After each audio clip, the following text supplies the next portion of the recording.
अस्सलाम वालेकुम जी, मैं हाफिज़। तुसी देखते हो हमारा यूट्यूब चैनल हाफिज़ किचन एंड व्लॉग। सुबह सुबह का टाइम है, सैर की है, 6:30 बजे का टाइम है। अज हमारा भरा सफ़ीर जड़ा है तो जुलता है अपना ईद की छुट्टी वास्ते ये खलते थे और ये करते बसा का वेट जी कि E11 की तरफों लगी दी आ रही है तो उसके इंतज़ार भी खलते थे। काफ़ी देर वेट करने तो बाद बाल आखिर बस जी है तो अपने रूट होता जड़ा है तो वहाँ नज़र आ गई है।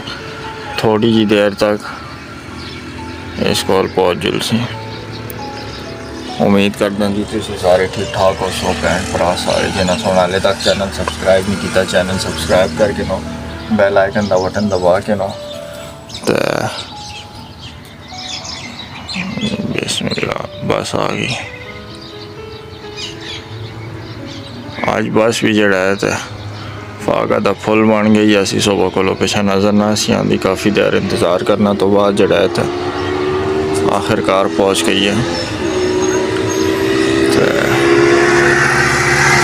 चलो जी खुदा हाफिज़।